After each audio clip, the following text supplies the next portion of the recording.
ലേഖനം 1-ാം അധ്യായത്തിന്റെ 3 മുതൽ 14 വരെയുള്ള വാക്യങ്ങൾ നമുക്ക് വായിക്കാം. Blessed be the God and Father of our Lord Jesus Christ, who has blessed us in Christ with every spiritual blessing in the heavenly places, even as He chose us in Him before the foundation of the Lord, that we should be holy and blameless before Him. In love, He predestined us for adoption as sons through Jesus Christ, according to the purpose of His will, to the praise of His glorious grace, with which He has blessed us in the Beloved.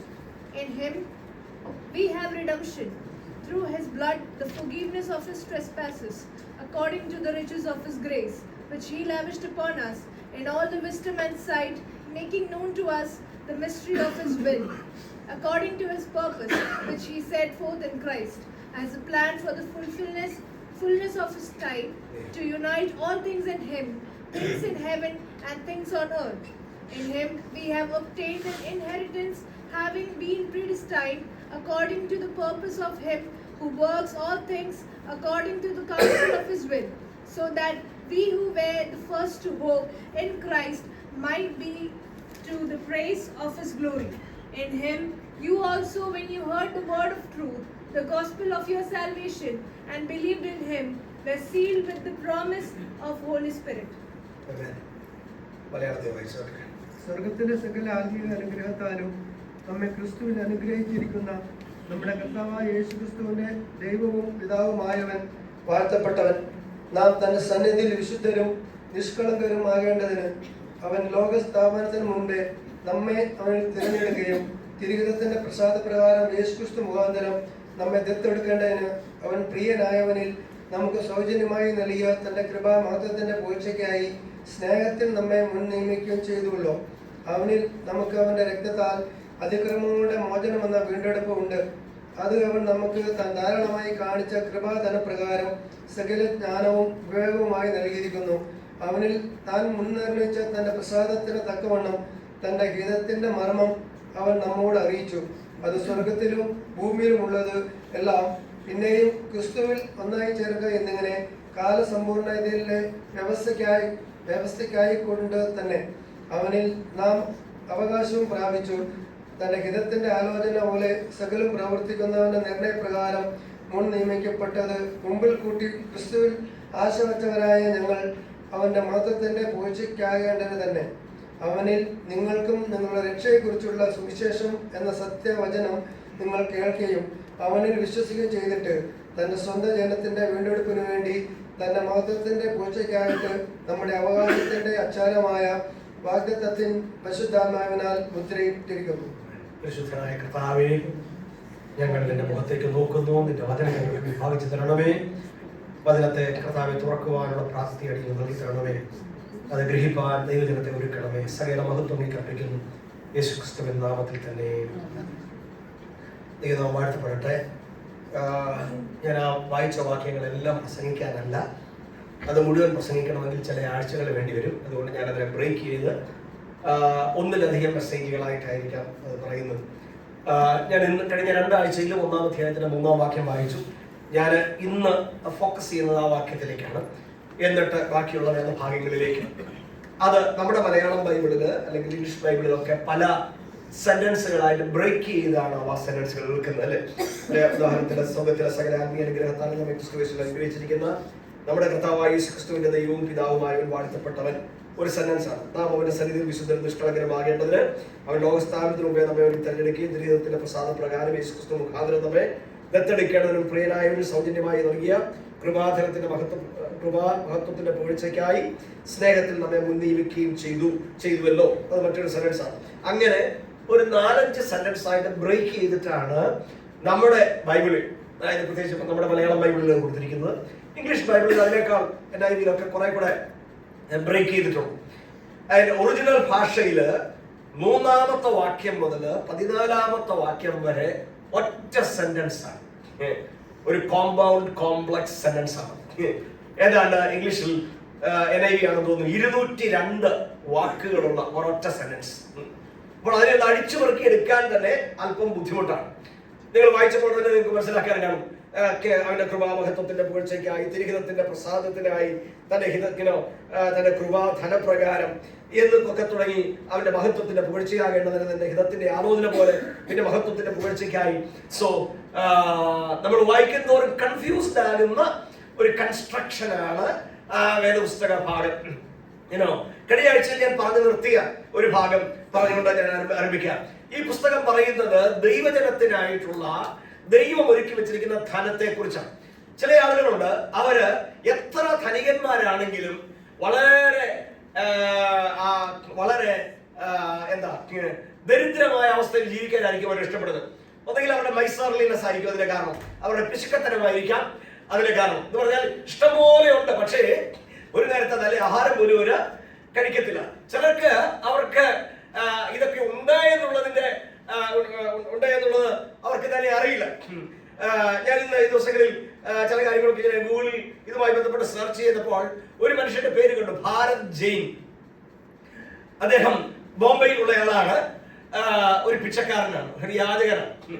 അദ്ദേഹം ഭിക്ഷ യാചിച്ചുകൊണ്ടിരുന്നത് നമ്മുടെ VT സ്റ്റേഷനും ആസാദി മൈതാനും ഇടയ്ക്കാണ് ഭിക്ഷ യാചിച്ചുകൊണ്ടിരുന്നത്. അദ്ദേഹം മരിച്ചപ്പോൾ ആണെന്ന് തോന്നുന്നു അദ്ദേഹത്തിന്റെ ഫൈനാൻഷ്യൽ ബാക്ക്ഗ്രൗണ്ടിനെ കുറിച്ച് ഉള്ള കാര്യങ്ങളൊക്കെ വെളിയിൽ വന്നു. 1-2 രൂപയല്ല, അദ്ദേഹത്തിന്റെ ഇൻവെസ്റ്റ്മെന്റുമായിട്ടുണ്ടായിരുന്നത് നിങ്ങളുടെയൊക്കെ കണ്ണ് തള്ളിക്കുന്ന എമൗണ്ട് 7.6 കോടി രൂപയാണ്. 7.6 crores rupees. അദ്ദേഹത്തിന് ബോംബെയുടെ പ്രൈം സ്ഥലത്ത് 2 ഫ്ലാറ്റ് ഉണ്ട്, താനയിൽ 2 ഷോപ്പുകളുണ്ട്, നിരവധി മറ്റ് ഇൻവെസ്റ്റ്മെന്റുകളുണ്ട്. താൻ പിച്ചക്കാരനാണെങ്കിലും തന്റെ ഭാര്യയും തന്റെ മക്കളും ഒക്കെ നല്ല നിലയിലാണ് വിചാരിക്കുന്നത്. നമ്മുടെ നാട്ടിൽ പണ്ട് പറയുന്നത് പോലെ ഈ പണി പഠിച്ചില്ലാണെങ്കിൽ തണ്ടിപ്പോയാലേ. അതാണ് ശരി. മറ്റൊരു മനുഷ്യൻ കഴിഞ്ഞ ഇടയ്ക്ക് 2019 തമിഴ്നാട്ടിൽ ഉണ്ടായിരുന്നു. അദ്ദേഹം ഒരു ഭിക്ഷക്കാരനായിരുന്നു. അദ്ദേഹം മരിച്ചപ്പോൾ അദ്ദേഹം വാർത്ത ഒരു ചെറിയ കുടില് അതിന്റെ മൂലയ്ക്കൊക്കെ വെച്ചിരുന്ന ഈ കുറെ സഞ്ചികളുണ്ടായിരുന്നു. ആ സഞ്ചികളൊക്കെ എടുത്ത് നോക്കിയപ്പോൾ അത് മുഴുവൻ നോട്ടാണ്. അത് പോലീസ് കണ്ടെത്തി. അത് എണ്ണിയപ്പോൾ 1.86 crores ഉണ്ടായിരുന്നു. 1.86 കോടി രൂപ. പക്ഷെ ജീവിതം മുഴുവൻ എങ്ങനെയാ ജീവിച്ചത്? ജീവിതം മുഴുവനും പിച്ചക്കാരനായിട്ട്, ജീവിതം മുഴുവൻ ഒരു തെണ്ടിയായിട്ട്, ഒരു യാചകനായിട്ട്, ഒരു ഭിക്ഷാടകനായിട്ടാണ്, ഒരു ബെഗറായിട്ടാണ് അദ്ദേഹം ജീവിച്ചത്. ഞാൻ എന്തിനാണ് ഇത് പറഞ്ഞതെന്ന് ചോദിച്ചാൽ, അതുപോലെ തന്നെ എല്ലാ കമന്റേറിയൻസും പറയുന്ന ഒരാളുണ്ട്, ജോൺ മക്കാർദറും വാറൻ വിസ്ബിയും ഒക്കെ ഈ എഫെസ് ലേഖനത്തിന്റെ കമന്ററി ആരംഭിക്കുമ്പോൾ പറഞ്ഞു തുടങ്ങുന്നത് ഹെറ്റി ഗ്രീൻ എന്ന് പറയുന്ന ഒരു സ്ത്രീയെ കുറിച്ച് പറഞ്ഞുകൊണ്ടാണ്. ഹെറ്റി ഗ്രീൻ, ഞാൻ ഈ പറഞ്ഞതൊക്കെ നിങ്ങൾക്ക് ഇന്നത്തെ കാലത്താണല്ലോ, ഇൻഫർമേഷൻ ടെക്നോളജി ആണല്ലോ, നിങ്ങൾക്ക് സെർച്ച് ചെയ്താൽ കിട്ടും. ഹെറ്റി ഗ്രീൻ അറിയപ്പെടുന്നത് ലോകത്തിലെ ഏറ്റവും വലിയ മൈസർ എന്നതാണ്. അമേരിക്കയിലെ മാത്രമല്ല, ലോകം കണ്ടിട്ടുള്ളതിലെ ഏറ്റവും വലിയ പിശുക്കി. അവര് കോൾഡ് ഓട്ട്മീൽ മാത്രമേ കഴിക്കത്തുള്ളായിരുന്നു. കാരണം അത് ചൂടാക്കിയാൽ അത്രയും ചൂടാക്കുന്നതിനുള്ള എക്സ്പെൻസ് താങ്ങാൻ പറ്റത്തില്ലായിരുന്നു. അവരുടെ മോന് കാലിനൊരു ആക്സിഡന്റ് ഉണ്ടായി. ഫ്രീ ആയിട്ട് ട്രീറ്റ്മെന്റ് കിട്ടുന്ന ഒരു ക്ലിനിക്ക് തപ്പിപ്പോയി. അത് ഉടനെ കണ്ടെത്താൻ കഴിഞ്ഞില്ല. അവസാനം ക്ലിനിക്ക് കണ്ടെത്തിയപ്പോഴേക്കും ആ മോനെ കാല് മുറിച്ചു മാറ്റേണ്ടതായിട്ട് വന്നു. 1916 അവർ മരിക്കുന്നത്. 1916 എന്ന് പറഞ്ഞാൽ ഇന്നത്തെ 1 നൂറ്റാണ്ട് പുറകില്. അന്നത്തെ അവരുടെ മരിക്കുമ്പോഴുള്ള അവരുടെ ആസ്തി എന്ന് പറയുന്നത് $100 million ആയിരുന്നു. Can you imagine? അത് ഇന്നത്തെ എത്ര കോടി രൂപ വരും? റിലയൻസിന് പോലും അത്രയും പണം ഉണ്ടായത് വരില്ല. ഇവർക്ക് ഞാൻ ഈ പറഞ്ഞവർക്കൊക്കെ ധാരാളം പണം ഉണ്ടായിരുന്നു. പക്ഷെ ജീവിതത്തിൽ അതൊന്നും അനുഭവിക്കാനായിട്ട് കഴിഞ്ഞില്ല. അല്ലെ? എന്തുകൊണ്ടാണ് അവർ അനുഭവിക്കാൻ കഴിയാതിരുന്നത്? അവരുടെ സ്വഭാവം, അല്ലെങ്കിൽ അവരാരാണ് എന്നുള്ള ആ ബോധ്യം ഇല്ലാതിരിക്കും. ഇത് തന്നെയാണ് എഫെസ്യ ലേഖനം. ദൈവമക്കൾക്ക് വേണ്ടി ദൈവം വെച്ചിരിക്കുന്ന ധനത്തിന്റെ ആധിക്യം എത്രയെന്ന് നമ്മോട് പറയുന്ന പുസ്തകമാണ് ഈ എഫെസ്യ ലേഖനം. പക്ഷേ നമ്മൾ പലപ്പോഴും ജീവിക്കുന്നത് എങ്ങനെയാണ്? Like beggars. നമ്മൾ പലപ്പോഴും ജീവിക്കുന്നത് ദൈവത്തിൽ നിന്നുള്ള അനുഗ്രഹങ്ങളുടെ യാതൊരു സമൃദ്ധിയും ഇല്ലാതെയാണ്. ഞാൻ കഴിഞ്ഞ ആഴ്ച പറഞ്ഞു നിർത്തിയതാണ്, ഈ പുസ്തകം ആരംഭം മുതലേ പറയുന്നത് ദൈവത്തിന്റെ ധനത്തെ കുറിച്ചാണ് അല്ലെ. 1-ാം അധ്യായത്തിന്റെ 8-ാം വാക്യത്തിൽ പറഞ്ഞിരിക്കുന്നത്, 1-ാം അധ്യായം മലയാളത്തിൽ 1-ാം അധ്യായത്തിന്റെ 7-ാം വാക്യത്തിൽ പറഞ്ഞിരിക്കുന്നത് എന്താ? അവന്റെ രക്തത്താൽ നമുക്ക് അതിക്രമങ്ങളുടെ മോചനമെന്ന് വീണ്ടെടുപ്പുണ്ട്. 8-ാം വാക്യത്തിന്റെ മലയാളത്തില് അവൻ നമുക്ക് താൻ ധാരാളമായി കാണിച്ച കൃപാധനം, the riches of his grace. 2-ാം അധ്യായത്തിന്റെ 7-ാം വാക്യത്തിലും നിങ്ങൾക്ക് അത് തന്നെ കാണാൻ കഴിയും. അവർക്ക് അവിടെ എഴുതിയിരിക്കുന്നത് അല്പം കൂടെ അതാണ്, കൃപയുടെ അത്യന്ത ധനം. 1-ാം അധ്യായത്തിന്റെ 8-ാം വാക്യത്തിൽ പറഞ്ഞ കൃപാധനം, the riches of grace. 2-ാം അധ്യായത്തിന്റെ 7-ാം വാക്യം ഇംഗ്ലീഷിൽ ഒന്ന് വായിച്ച് 2:7. So that in the coming ages he might show the immeasurable riches of grace. Immeasurable riches of grace. അവന്റെ കൃപയുടെ അത്യന്ത ധനം എന്നാണ് മലയാളത്തിൽ എഴുതിയിരിക്കുന്നത്. പക്ഷെ ഇംഗ്ലീഷിൽ എഴുതിയ വേർഷൻ കണ്ടോ, immeasurable, uncountable, immeasurable, എണ്ണി തീർക്കാൻ കഴിയാത്തത്ര കൃപയുടെ ധനം. സ്തോത്രം. 1-ാം അധ്യായത്തിന്റെ 18-ാം വാക്യത്തില് 1-ാം അധ്യായത്തിന്റെ 18-ാം വാക്യത്തിൽ വായിക്കുന്നു, അവന്റെ വിളിയാരുടെ ആശയുന്നതെന്നും വിശുദ്ധന്മാരിൽ അവന്റെ അവകാശത്തിന്റെ മഹിമാധനം, the riches of God's glory. 3-ാം അധ്യായത്തിന്റെ 16-ാം വാക്യം നോക്കി, അവിടെ വീണ്ടും അതിനെ സൂചിപ്പിച്ചിരിക്കണം. 3-ാം അധ്യായത്തിന്റെ 16 അവൻ തന്റെ മഹത്വത്തിന്റെ ധനത്തിന് ഒത്തവണ്ണം, തന്റെ മഹത്വത്തിന്റെ according to the riches of his glory. സ്തോത്രം. വീണ്ടും 2-ാം അധ്യായത്തിന്റെ 4-ാം വാക്യത്തില് കരുണാധനം, 2-ാം അധ്യായത്തിന്റെ 4-ാം വാക്യം, കരുണാസമ്പന്നമായ ദൈവമോ നമ്മെ സ്നേഹിച്ച മഹാസ്നേഹം, riches of God's mercy. വീണ്ടും 3-ാം അധ്യായത്തിന്റെ 8-ാം വാക്യത്തിലേക്ക് നമ്മൾ വായിക്കുമ്പോൾ ഒരിടത്ത് നമ്മൾ പറഞ്ഞു immeasurable riches of grace. 3-ാം അധ്യായത്തിന്റെ 8-ാം വാക്യം നോക്കിക്കേ, വിശുദ്ധന്മാരിൽ ഏറ്റവും ചെറിയവനായ എനിക്ക് ജാതികളോട് ക്രിസ്തുവിന്റെ അപ്രമേയ ധനം, ഇംഗ്ലീഷിൽ ഇരിക്കുന്നത് unsearchable riches of Christ. നോക്കിക്കേ, unsearchable riches of Christ, immeasurable riches of God's glory, and God's riches of God's grace, riches of God's mercy. ഈ അധ്യായം, ഈ പുസ്തകം മുഴുവനും ഇങ്ങനെയുള്ള ഫൈനാൻഷ്യൽ ടേമുകളാണ്. ധനവുമായി ബന്ധപ്പെട്ട, സമ്പത്തുമായി ബന്ധപ്പെട്ട, വെൽത്തുമായി ബന്ധപ്പെട്ട ടേമുകളാണ് ഈ പുസ്തകത്തിൽ മുഴുവനുള്ളത് ആവർത്തിക്കുന്നത്. മറ്റൊരു പദമാണ് അവകാശം. എന്താണ് അവകാശം എന്ന് പറയുന്നത്? നിങ്ങളുടെ അപ്പം പാവപ്പെട്ടവനാണെങ്കിൽ അദ്ദേഹത്തിന് എന്ത് അവകാശം നിങ്ങൾക്ക് കിട്ടും? അല്ലേ? ഒന്നും കിട്ടുന്നില്ല. അവകാശം എന്ന് പറയുന്നത് inheritance. Inheritance you are going to get depending on how rich your parents are. നിങ്ങളുടെ പേരൻസ് റിച്ച് ആണെങ്കിൽ മാത്രമേ നിങ്ങൾക്ക് ഇൻഹെറിറ്റൻസ് കിട്ടത്തുള്ളൂ. അല്ലേ? കിട്ടുമോ? ഇല്ല, ഒന്നും കിട്ടില്ല.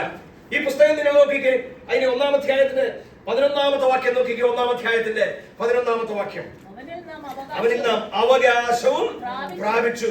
അവനിൽ നാം അവകാശവും പ്രാപിച്ചു. 1:14 വീണ്ടെടുപ്പിന്റെ വേണ്ടി തന്റെ മഹത്വത്തിന്റെ പുകഴ്ചയ്ക്കായിട്ട് അവകാശത്തിന്റെ അച്ചാരമായ വാഗ്ദത്തത്തിന്റെ പരിശുദ്ധാത്മാവിനാൽ നമ്മെ മുദ്ര ഇട്ടിരിക്കുന്നു. സ്തോത്രം. ഇനി അതിന്റെ 18-ാമത്തെ വാക്യം വായിച്ച്, അവന്റെ വിളിയാലുള്ള ആശ്രയിക്കുന്നതൊന്നും വിശുദ്ധന്മാരിൽ അവന്റെ അവകാശത്തിന്റെ മഹിമാധനം, the great, the immeasurable riches of his inheritance. ഇനി നിങ്ങൾ വീണ്ടും 5-ാം അധ്യായത്തിന്റെ 5-ാം വാക്യം നോക്കിക്കേ. Chapter 5 verse 5. For you may be അവിടെ പറഞ്ഞിരിക്കുന്നത് അവർക്കാർക്കും ദൈവരാജ്യത്തിൽ അവകാശം ഇല്ല. അവകാശം ആവർത്തിച്ച് ഈ പുസ്തകത്തിൽ പറഞ്ഞിരിക്കുന്ന മറ്റൊരു ഫൈനാൻഷ്യൽ ടേമാണ് എന്താ? ഇൻഹെറിറ്റൻസ്. അപ്പോൾ ആദ്യം നമ്മൾ പറഞ്ഞു riches of God's grace, riches of God's glory, riches of his mercy, riches of God's grace, immeasurable, unsearchable riches of Christ. ക്രിസ്തുവിന്റെ അപ്രമേയ ധനം, ക്രിസ്തുവിന്റെ അപ്രമേയ ധനം. ഇപ്പോൾ നമ്മൾ വായിച്ചത് അവന്റെ മഹിമാധനത്തിന്റെ, അവന്റെ അവകാശത്തിന്റെ മഹിമാധനം. അവനിൽ നാം അവകാശവും പ്രാപിച്ചു. സ്തോത്രം. 3-ാം അധ്യായത്തിന്റെ 8-ാം വാക്യത്തിൽ നമ്മൾ വായിച്ചു അവന്റെ അപ്രമേയ ധനത്തെ കുറിച്ചുള്ള അല്ലേ? മൂന്നാമത്തെ 1:11, 1:14, ഇവിടെയെല്ലാം നമ്മൾ വായിച്ചത് ഇൻഹെറിറ്റൻസിനെ കുറിച്ചാണ്. മറ്റൊരു സാമ്പത്തിക പദം, മറ്റൊരു ഫൈനാൻഷ്യൽ ടേം എന്താണെന്ന് ചോദിച്ചാൽ ഫുൾനെസ് എന്ന പദമാണ്. നിറവ്, അല്ലെങ്കിൽ ബീയിങ് ഫിൽഡ്. പലയിടത്ത് ആ പദം പറഞ്ഞിട്ടുണ്ട്, പലയിടത്ത് പറഞ്ഞിട്ടുണ്ട്.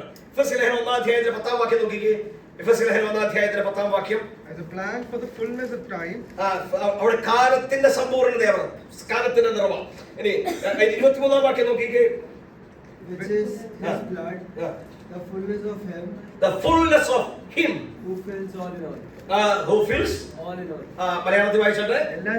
എല്ലാറ്റിലും എല്ലാം നിറയ്ക്കുന്ന നിറവായിരിക്കുന്ന അവന്റെ ശരീരമായ സഭയ്ക്ക് കൊടുത്തിരിക്കുന്നു. 3-ാം അധ്യായത്തിന്റെ 19 വാക്യം നോക്കിക്കേ. 3-ാം അധ്യായത്തിന്റെ 19. The love of Christ, which passes knowledge, that you may be filled with all the fullness of God. All the fullness of God. 3 വാക്യങ്ങൾ പ്രധാനമായി ഞാൻ ചൂണ്ടിക്കാണിക്കാം. 4-ാം അധ്യായത്തിന്റെ 13-ാം വാക്യം നോക്കിക്കേ. 4:13. Till we all come to the unity of the faith and the knowledge of the Son of God, to a perfect man, to the measure of the stature of the fullness of Christ. Fullness of Christ. 3-ാം അധ്യായത്തിന്റെ 19-ാം വാക്യം വായിച്ചെന്താ? Fullness of God. 4-ാം അധ്യായത്തിന്റെ 13-ാം വാക്യത്തിൽ വായിച്ചെന്താ? Fullness of Christ. ഇനി 5-ാം അധ്യായത്തിന്റെ 18-ാം വാക്യം നോക്കിക്കേ. 5-ാം അധ്യായത്തിന്റെ 18-ാം വാക്യം. With wine, in which is dissipation, but be filled with the Spirit. Be filled with the Spirit. Fullness of Spirit. No, fullness of God, fullness of Christ, fullness of the Spirit. ദൈവത്തിന്റെ സകല നിറവും, പിന്നെ ക്രിസ്തുവിന്റെ സകല നിറവും, പിന്നെ പരിശുദ്ധാത്മാവിന്റെ സകല നിറവും. That means a Trinitarian fullness. സ്തോത്രം. അതുകൊണ്ടാണ് ഈ ലേഖനം നമ്മൾ പഠിക്കേണ്ടത്. എന്ന് പറഞ്ഞാൽ ഈ ലേഖനം നമ്മൾ ശരിക്കും മനസ്സിലാക്കിയാൽ നമ്മളെ റെവല്യൂഷനൈസ് ചെയ്യും. നമ്മുടെ ചിന്തകളെ അത് പൂർണ്ണമായിട്ടും മാറ്റിമറിക്കും. സ്തോത്രം. ദൈവത്തിന്റെ നിറവ്, ക്രിസ്തുവിന്റെ സകല നിറവ്, പിന്നെ അതുപോലെ തന്നെ പരിശുദ്ധാത്മാവിന്റെ നിറവ്. ഞാൻ അതിനെ മൂന്നും കൂടെ ചേർത്ത് മറ്റൊരു പദത്തിലേക്ക് ഞാൻ കൊണ്ടുപോകാം. നമ്മളിപ്പോൾ വായിച്ചു, എങ്കിൽ ഞാൻ അതിലേക്ക് കൊണ്ടുപോകാം. 3-ാം വാക്യം നമ്മൾ വായിച്ചത് എന്താ? 3-ാം വാക്യം വായിച്ചത് സ്തോത്രം. ആ വാക്യത്തിലേക്ക് മാത്രം ഞാൻ നിങ്ങളുടെ ശ്രദ്ധയൊന്ന് ചില മിനിറ്റുകളിലേക്ക് തിരിക്കട്ടെ. അവിടെ വായിക്കുന്ന ഇതാണ്: സ്വർഗത്തിലെ സകല ആത്മീയ അനുഗ്രഹത്താലും നമ്മെ ക്രിസ്തുവിൽ അനുഗ്രഹിച്ചിരിക്കുന്ന നമ്മുടെ കർത്താവായ യേശു ക്രിസ്തുവിന്റെ ദൈവവും പിതാവുമായവൻ വാഴ്ത്തപ്പെട്ടവൻ. മലയാളത്തിലെ ട്രാൻസ്ലേഷനിൽ ഒരു ചെറിയ പ്രസംഗമല്ല, ഒരു ചെറിയൊരു പ്രയാസമുണ്ട്. NIV ഏതാണ്ട് പോലെ കിടക്കുന്നത്. NIV ഒന്ന് വായിച്ച്. ഉണ്ടോ? Praise be to God എന്ന് പറയുമ്പോഴാണ് NIV ആരംഭിക്കുന്നത്. എന്നാൽ മറ്റു വേർഷനുകളൊക്കെ ആരംഭിക്കുന്നത് Blessed be. I say, Blessed be the God, and Father of our Lord Jesus Christ, who has blessed us in Christ with every spiritual blessing. ഒരൊറ്റ പദം 3 തവണ ആവർത്തിച്ചിരിക്കുക അല്ലേ? ഒറ്റ പദം 3 തവണ ആവർത്തിച്ചിരിക്കുക. ഏതാ? Blessed. Blessed be God. Blessed be God, the Father of our Lord Jesus Christ, who blessed us with every spiritual blessing in Christ Jesus in the heavenlies. Blessed be God who blessed us with every blessing. ഞാൻ അങ്ങനെ പറയാം. സകല അനുഗ്രഹങ്ങളാലും നമ്മെ ക്രിസ്തുയേശുവിൽ അനുഗ്രഹിച്ചിരിക്കുന്ന ദൈവം അനുഗ്രഹിക്കപ്പെടുമാറാകട്ടെ. മലയാളത്തിൽ എങ്ങനെ എഴുതിയിരിക്കുന്നത്? വാഴ്ത്തപ്പെടുമാറാകട്ടെ. There is nothing wrong with that. You are blessing God. ദൈവത്തെ നിങ്ങൾ ബ്ലസ് ചെയ്യുക. ഈ സീരീസ് ഓഫ് സ്റ്റഡി അല്പം കൂടെ ഗൗരവമായിട്ട് എടുക്കണം. രൂത്തിന്റെ സ്റ്റഡി പോലെ അല്ലത്. ഇത് പുതിയ നിയമത്തിന്റെ ചിന്തകളിലേക്ക് മാത്രമാണ് നമ്മൾ പോകുന്നത്. അതുകൊണ്ട് നമുക്കൊരു കഥ കേൾക്കുന്ന മനോഭാവത്തോടെ ഇരുന്നാൽ നിങ്ങൾക്ക് ഇതിൽ നിന്നൊന്നും കിട്ടത്തില്ല. നിങ്ങളുടെ ബൈബിൾ നിങ്ങൾ വായിക്കണം, അത് നിങ്ങൾ ധ്യാനിക്കണം, ആ വേദഭാഗങ്ങൾ നിങ്ങളൊന്ന് നോട്ട് ചെയ്യണം. Blessed be God. ദൈവം അനുഗ്രഹിക്കപ്പെടുമാറാകട്ടെ. ഏത് ദൈവം? The Father of our Lord Jesus Christ. കാരണം എന്താ? എന്തിനു വേണ്ടി അനുഗ്രഹിക്കപ്പെട്ടു? ദൈവത്തെ അനുഗ്രഹിക്കുന്നതിന് കാരണം എന്നാ? അവൻ നമ്മെ അനുഗ്രഹിച്ചിരിക്കുന്നു. എന്തുകൊണ്ട് അനുഗ്രഹിച്ചിരിക്കുന്നു? സ്വർഗത്തിലെ സകല ആത്മീക അനുഗ്രഹത്താലും എങ്ങനെ അനുഗ്രഹിച്ചിരിക്കുന്നു? ക്രിസ്തുവേശുവിൽ നമ്മെ അനുഗ്രഹിച്ചിരിക്കുന്നു. ക്രിസ്തുവേശുവിൽ നമ്മെ അനുഗ്രഹിച്ചിരിക്കുന്നു. So first of all, let me tell you what is the source of the blessing. ഈ അനുഗ്രഹത്തിന്റെ സോഴ്സ് എന്താണ്? അത് പറയുന്നതിന് മുൻപ് വേദപുസ്തകത്തിൽ 3 ഭാഗങ്ങൾ മാത്രമേ ഉള്ളൂ ഇങ്ങനെ ആരംഭിക്കുന്നത്. ഒന്ന് 2 കൊരിന്ത്യൻസ് ആദ്യത്തെ ഭാഗങ്ങൾ, പിന്നെ എനിക്ക് തോന്നുന്നു പത്രോസിന്റെ 2ാം ലേഖനമാണോ 1ാം ലേഖനമാണോ അങ്ങനെ ആരംഭിക്കുന്നത്. ബാക്കിയൊന്നും ഇങ്ങനെ ആരംഭിക്കുന്നില്ല. പൗലോസിന്റെ ലേഖനങ്ങൾക്ക് ഒരു പ്രത്യേകതയുണ്ട്. ആദ്യം പൗലോസ് താൻ ആരാണെന്ന് പറയും, ഒരു ചെറിയ വിശദീകരണം കൊടുക്കും. അതിനുശേഷം നിങ്ങൾ പൗലോസിന്റെ മറ്റു ലേഖനങ്ങൾ വായിച്ചു നോക്കണം. ആ ലേഖനങ്ങളിൽ പൗലോസ് അവർക്ക് ഒരു താങ്ക്സ് ഗിവിംഗ് പറയും, ഒരു നന്ദി പറയും. അതിനുശേഷം അവർക്ക് വേണ്ടി പ്രാർത്ഥിക്കും. ഞാൻ നിങ്ങൾക്ക് വേണ്ടി പ്രാർത്ഥിക്കുന്നു. കൊലോസ്യ ലേഖനം വായിച്ചു നോക്കുക, ഫിലിപ്പി ലേഖനം വായിച്ചു നോക്കുക, ഗലാത്യ ലേഖനം വായിച്ചു നോക്കുക. ഗലാത്യ ലേഖനം അല്പം വ്യത്യസ്തമാണെന്ന് തോന്നുന്നു. തെസ്സലോനിക്ക ലേഖനം വായിച്ചു നോക്കുക. മറ്റുള്ള എല്ലാ ലേഖനങ്ങളിലും പൗലോസിന്റെ പാറ്റേൺ ഇതാണ്. പൗലോസ് ആദ്യം പറയുന്ന എഴുതുന്നയാൾ ആരാണ്? ചിലടത്ത് പറയും പൗലോസ് അപ്പോസ്തലൻ, ചിലർ ക്രിസ്തുവിന്റെ സഹോദരനായ, ക്രിസ്തുവിന്റെ ദാസനായ എന്നൊക്കെ ഇൻട്രൊഡ്യൂസ് ചെയ്യുന്നത്. അതിനുശേഷം പൗലോസ് പറയും ഞാൻ നിങ്ങളെ ഓർത്ത് സ്തോത്രം ചെയ്യുന്നു. പിന്നെ പൗലോസ് പറയും ഞാൻ നിങ്ങൾക്ക് വേണ്ടി പ്രാർത്ഥിക്കുന്നു. ഇതാണ് പൗലോസിന്റെ പാറ്റേൺ. പക്ഷേ ഈ എഫെസ്യ ലേഖനത്തിൽ ആ പാറ്റേൺ എല്ലാം മാറ്റി. ഇവിടെ താൻ ആദ്യം പറഞ്ഞു, ആ ഇൻട്രൊഡക്ഷനെ വലിയ ഡീപ്പാണ്. ഞാൻ പിന്നെ ഈ ഭാഗം വിശദീകരിച്ച് വരുമ്പോൾ ഞാൻ അതിലേക്ക് തിരിച്ചൊന്നുകൂടെ വന്നുള്ളൂ. അവിടെ വായിക്കുന്നതിന് ദൈവഷ്ടത്താൽ ക്രിസ്തുയേശുവിന്റെ അപ്പോസ്തലനായ പൗലോസ്, എഫെസോസിലുള്ള ബ്രാക്കറ്റായിട്ടിരിക്കുന്നത് വിശുദ്ധന്മാരും ക്രിസ്തുയേശുവിൽ വിശ്വാസികളുമായവർക്ക് എഴുതുന്നു. നമ്മുടെ പിതാവായ ദൈവത്തെങ്കിൽ നിന്നും കർത്താവായ യേശു ക്രിസ്തുവിൽ നിന്നും നിങ്ങൾക്ക് കൃപയും സമാധാനവും ഉണ്ടാകട്ടെ. ചിലടത്ത് പൗലോസ് തീത്തോസിന്റെ പേര് ചേർക്കുന്നുണ്ട്, ചിലടത്ത് തിമോത്തിയോസിന്റെ പേര് ചേർക്കുന്നുണ്ട്, ചിലടത്ത് സിൽവാനോസ് പേര് ചേർക്കുന്നുണ്ട്. ഇവിടെ വേറെ ആരുടെയും പേര് പൗലോസ് ചേർക്കുന്നില്ല. ഇവിടെ വേറെ ആരും ഇല്ലാത്തതുകൊണ്ടാണോ? അല്ല, തിഹിക്കോസ് അവിടെ ഉണ്ട്. തിഹിക്കോസിന്റെ കയ്യിലാണ് ഈ ലേഖനം കൊടുത്തുവിടുന്നത്. സ്തോത്രം. പിന്നെ എന്തുകൊണ്ട് ചേർക്കാത്തത്? പൗലോസ് തന്റെ അപ്പോസ്തോലിക അധികാരത്തിലാണ് ഈ ലേഖനം എഴുതുന്നത്. ഈ ലേഖനം പൗലോസ് എഴുതുന്നത് തന്റെ അപ്പോസ്തോലിക അധികാരത്തിലാണ്. സ്തോത്രം. ദൈവം തെരഞ്ഞെടുത്ത, ദൈവം സഭയ്ക്ക് ആക്കി വെച്ച പ്രത്യേകമായ ആളുകളാണ് അപ്പോസ്തലന്മാർ. ദൈവം തെരഞ്ഞെടുത്ത അപ്പോസ്തലന്മാർ 12 പേർ ആദ്യം ഉണ്ടായിരുന്നു. മത്തിയാസിനെ തെരഞ്ഞെടുത്തു, പിന്നീട് പൗലോസിനെയും ദൈവം തെരഞ്ഞെടുത്തു. അതല്ലാതെ മറ്റാരെയും അപ്പോസ്തലന്മാരെന്ന് പറഞ്ഞിട്ടില്ല. ഒരാൾ അപ്പോസ്തലനാകണമെങ്കിൽ ചില നിബന്ധനകളുണ്ട്. അദ്ദേഹം കർത്താവിനെ ഉയർത്തെഴുന്നേറ്റ കർത്താവിനെ കണ്ടയാളായിരിക്കണം. അദ്ദേഹത്തിന്റെ കൈയാൽ അത്ഭുതങ്ങളും അടയാളങ്ങളും ചെയ്തിരിക്കണം. സഭയെ വചനം പഠിപ്പിക്കുവാൻ കഴിവുള്ളയാളായിരിക്കണം. അങ്ങനെയൊക്കെ ചില നിബന്ധനകളുണ്ട്. ഞാൻ പറഞ്ഞതിന്റെ കാരണം ഇന്ന് ചില ആൾക്കാര് സ്വയം പ്രഖ്യാപിത അപ്പോസ്തലന്മാരായിട്ട് നടക്കുന്നുണ്ട്. ചിലരൊക്കെ ഈ ഫ്ലയറൊക്കെ കാണും അപ്പോസ്റ്റൽ എന്ന് പറഞ്ഞുകൊണ്ടാണ്. ഞാനിതൊരു പ്രാവശ്യം ഇവിടെ പറഞ്ഞതാ. വെളിപ്പാട് പുസ്തകം 2-ാം അധ്യായത്തിലാണെന്ന് തോന്നുന്നു. അവിടെ പറഞ്ഞിട്ടുണ്ട്, അപ്പോസ്തലന്മാരല്ലാത്തവരെ നിങ്ങൾ അപ്പോസ്തലന്മാരല്ല എന്ന് നിങ്ങൾ കണ്ടെത്തി, അവരെ കണ്ടുപിടിച്ച് നിങ്ങളവരെ ഒഴിവാക്കി. കള്ള അപ്പോസ്തലന്മാർ, കള്ളപ്രവാചകന്മാർ പോട്ടെ, ഞാൻ അതല്ല പറയാൻ ആഗ്രഹിക്കുന്നത്. അപ്പോൾ അപ്പോസ്തലൻ എന്നുള്ള പദവിയിലാണ്, അപ്പോസ്തലൻ എന്നുള്ള അധികാരത്തിലാണ് പൗലോസ് എഴുതുന്നത്. ആ എഴുതുമ്പോൾ ഈ 1 മുതൽ ഈ 3-ാം വാക്യം മുതൽ 14-ാം വാക്യം വരെ അതൊരു ആരാധനയാണ്. തുടങ്ങുന്നത് എങ്ങനെയാ? ബ്ലെസ്സഡ് ബി ഗോഡ്, ദൈവം വാഴ്ത്തപ്പെട്ടവനാകട്ടെ. Blessed be God, praise be to God, nothing wrong with that. ദൈവം വാഴ്ത്തപ്പെട്ടവനാകട്ടെ. 1 മുതൽ 14 വരെ പ്രൈസിങ്ങും 15-16 വാക്യങ്ങള് ഒരു താങ്ക്സ് ഗിവിംഗും പിന്നീട് ഒരു പ്രാർത്ഥനയുമാണ്. ഐ പ്രേ ഫോർ യു, ഞാൻ നിങ്ങൾക്ക് വേണ്ടി പ്രാർത്ഥിക്കുന്നു. പക്ഷെ ഒരു പ്രശ്നം എന്താണെന്ന് വെച്ചാൽ ഈ പ്രാർത്ഥന എവിടെ അവസാനിക്കുന്നതാണ്.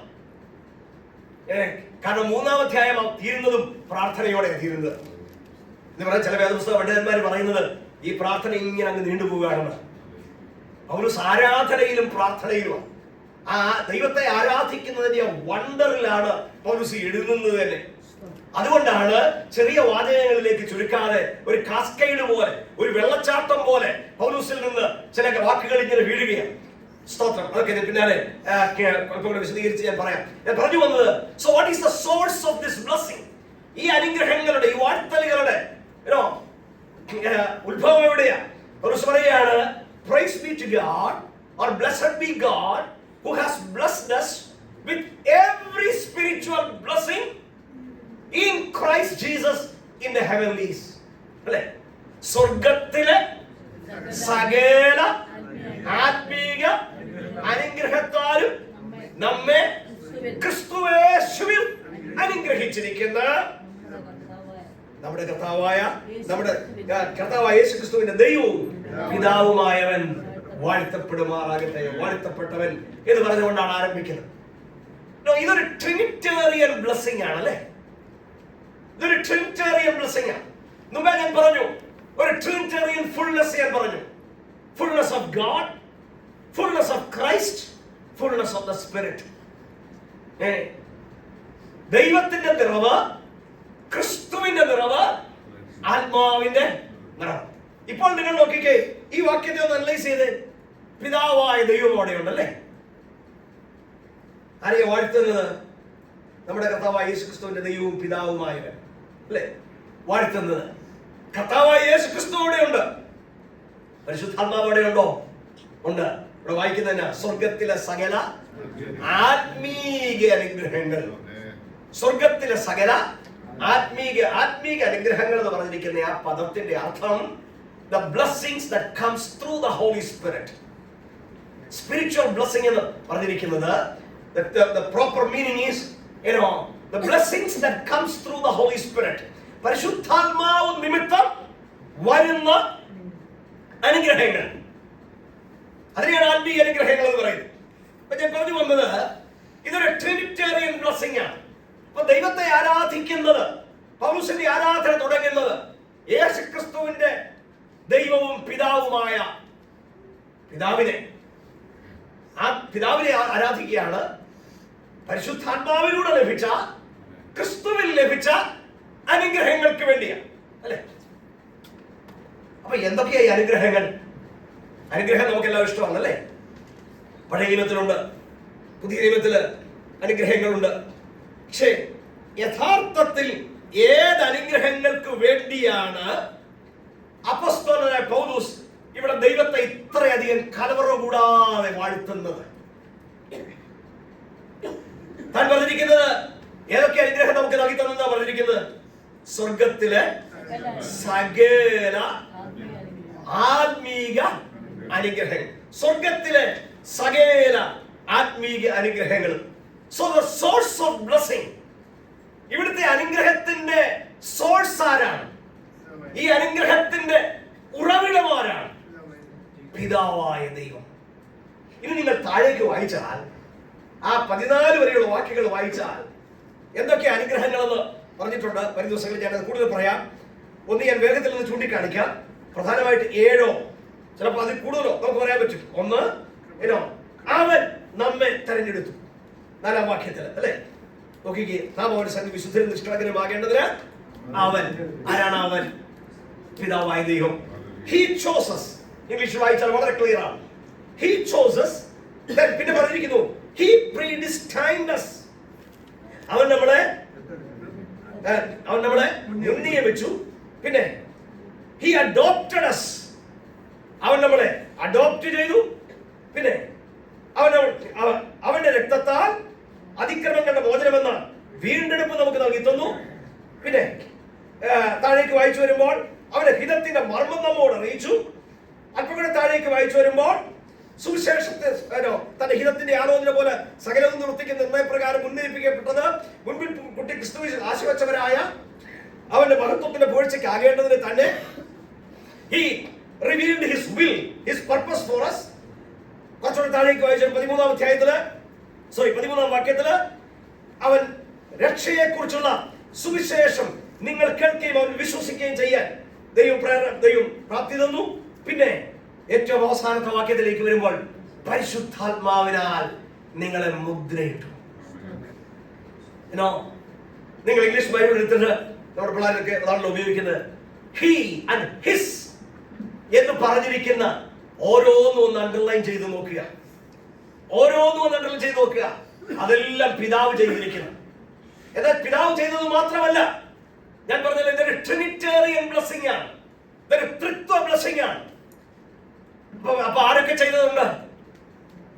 പിതാവ് ചെയ്തതുണ്ട്, പുത്രൻ ചെയ്തതുണ്ട്, പരിശുദ്ധാത്മാവ് ചെയ്തതുണ്ട്.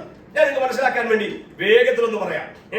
4 മുതൽ 6 വരെയുള്ള വാക്യങ്ങൾ പിതാവ് ചെയ്ത കാര്യമാണ്. കൃത്യമായിട്ട് നമുക്ക് വിശദീകരിക്കാൻ പറ്റത്തില്ല, ഡിവൈഡ് ചെയ്യാൻ പറ്റത്തില്ല.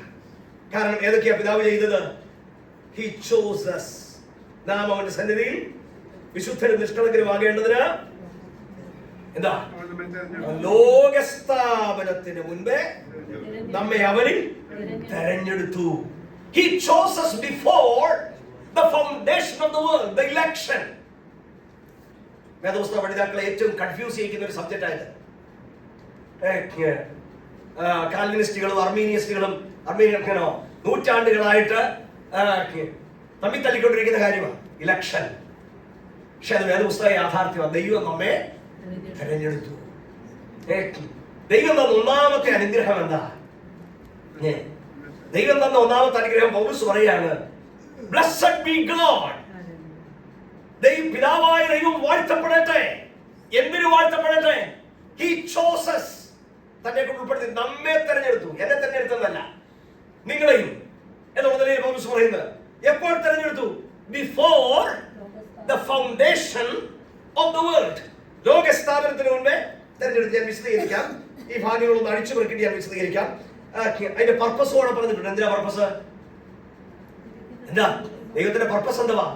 നാം അവന്റെ സന്നിധിയിൽ വിശുദ്ധരും നിഷ്കളങ്കരും ആകേണ്ടതിന് തെരഞ്ഞെടുത്തു. പിന്നെ തെരഞ്ഞെടുക്കും. പിന്നെ അവന്റെ ഹിതത്തിന്റെ പ്രസാദപ്രകാരം, തിരുഹിതത്തിന്റെ പ്രസാദപ്രകാരം യേശുക്രിസ്തു മുഖാന്തരം നമ്മെ ദത്തെടുക്കേണ്ടതിന് പ്രിയനായവനിൽ സൗജന്യമായി നൽകിയ കൃപാമഹത്വത്തിന്റെ പുകഴ്ചയ്ക്കായി സ്നേഹത്തിൽ നമ്മെ മുൻനിയമിക്കുകയും ചെയ്തു.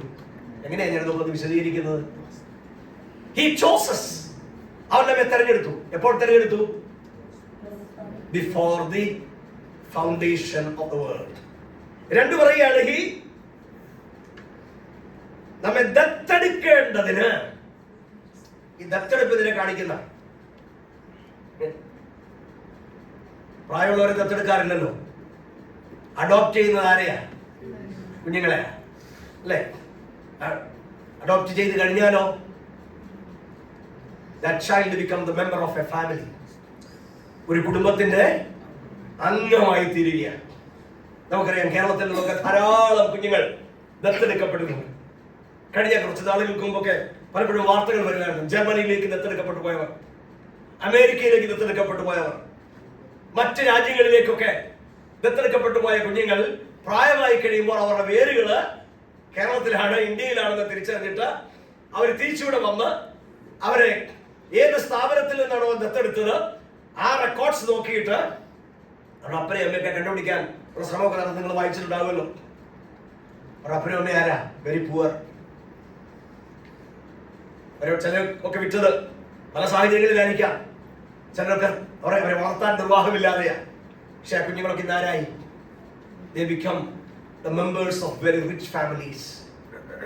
അവരൊക്കെ വളരെ ധനികരായ മാതാപിതാക്കളുടെ മക്കളായിട്ട് വളരുകയാണ്. So God adopted us into his family. ദൈവം നമ്മെ തന്റെ കുടുംബത്തിലേക്ക് ദത്തെടുത്തപ്പോൾ സംഭവിച്ചെന്താ? അവന്റെ അവകാശത്തിന്റെ മഹിമാധനം മുഴുവനും, അവന്റെ കൃപയുടെ മഹിമാധനം മുഴുവനും, അവന്റെ unsearchable riches, immeasurable riches became our riches. നമ്മുടേതായി തീർന്നു അല്ലേ? സ്തോത്രം. ഫിലിപ്പി ലേഖനം 3-ാം അധ്യായത്തിൽ അപ്പോസ്തലനായ പൗലോസ് പറയുന്നുണ്ടല്ലോ, 4-ാം അധ്യായത്തിന്റെ 19-ാം വാക്യം, എന്റെ ദൈവമോ നിങ്ങളുടെ ബുദ്ധിമുട്ടുകളൊക്കെയും ക്രിസ്തുയേശുവിൽ തന്റെ മഹത്വത്തിന്റെ ധനത്തിനൊത്തവണ്ണം according to his riches in glory by Christ Jesus. സ്തോത്രം. ആ ദൈവം നമ്മളെ ഒരിക്കലും pauper, പാവപ്പെട്ടവരായി, ദരിദ്രരായി, പാപ്പരായിട്ടല്ല ദൈവം വിളിച്ചത്. അതാണ് നമ്മൾ ആദ്യം മനസ്സിലാക്കേണ്ടത്. പക്ഷെ നമ്മൾ പലരും സംസാരം കേട്ടാലോ ഈ ദൈവസഭാഗത്തേക്ക് വന്നതേ ഗതികെട്ട് പോയെന്ന് പറഞ്ഞേ അല്ലേ? എന്തുകൊണ്ടാണെന്നറിയാമോ? ദൈവം നമുക്ക് വേണ്ടി വെച്ചിരിക്കുന്ന ആ അവകാശത്തിന്റെയും ആ ധനത്തിന്റെയും റിസോഴ്സുകൾ നമ്മൾ തിരിച്ചറിയാത്തത് കൊണ്ടാണ്. കർത്താവ് തരുന്ന കൃപയ്ക്ക് അനുസരിച്ച് ഒരു ദിവസം ശരീരത്തിന് കൂടെ സൗഖ്യമാകുമ്പോൾ അല്പം കൂടെ വിശദീകരിച്ച് ഞാൻ പറയാം. എങ്കിലും ഞാനൊന്ന് ഒരു ഇൻട്രഡക്ഷനാണ് ഞാൻ പറഞ്ഞു വന്നത്. The source is the Father. ഈ അനുഗ്രഹങ്ങളുടെ മുഴുവൻ ഉറവിടം എവിടെയാണ്? ദൈവത്തിങ്കൽ നിന്നുള്ള അനുഗ്രഹങ്ങൾ. ഏത് ദൈവം? പിതാവായ ദൈവം. പിതാവായ ദൈവത്തിൽ നിന്ന് മാത്രമാണോ? അല്ല.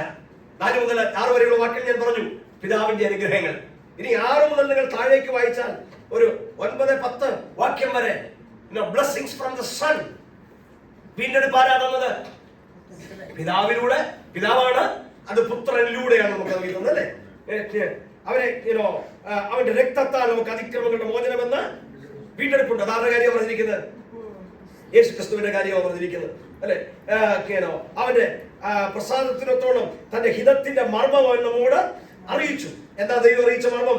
സ്വർഗത്തിലും ഭൂമിയിലുള്ളതെല്ലാം പിന്നെയും ക്രിസ്തുവിൽ ഒന്നായി ചേർക്കുക എന്നിങ്ങനെ കാലസമ്പൂർണ്ണതയിൽ വ്യവസ്ഥയ്ക്കായിട്ട് തന്നെ അവനിൽ നാം അവകാശവും പ്രാപിച്ചു.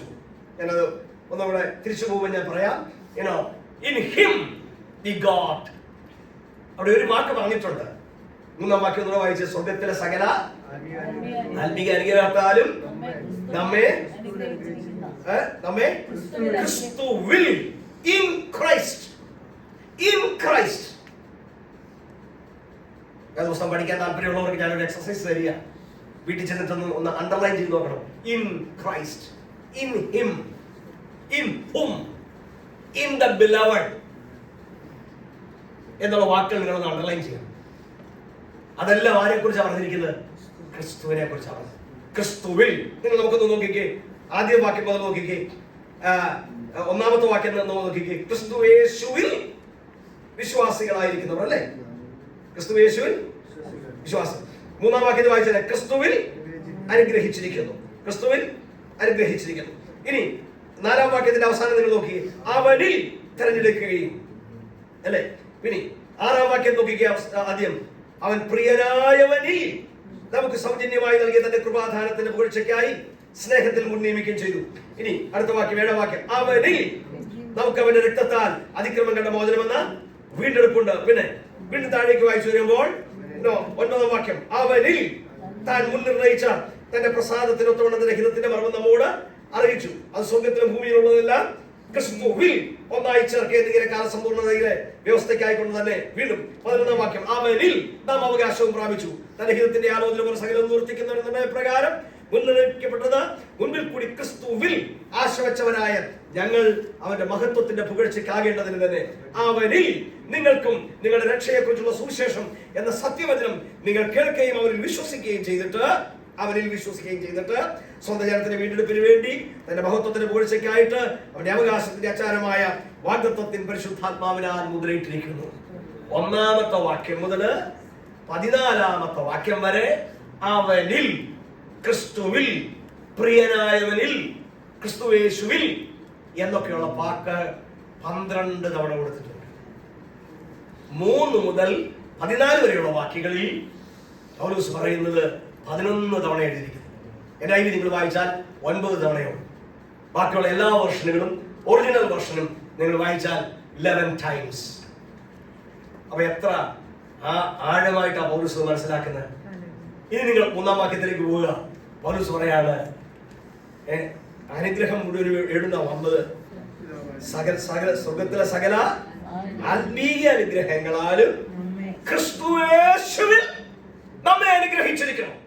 That is the nature, that is the scope, that is the sphere of blessing. നമുക്ക് ലഭിക്കുന്ന അനുഗ്രഹങ്ങളൊക്കെ അനുഗ്രഹമാണെങ്കിൽ അതെവിടുന്നാ വരുന്നത്? പിതാവിങ്കിൽ നിന്ന് ക്രിസ്തുയേശുവിൽ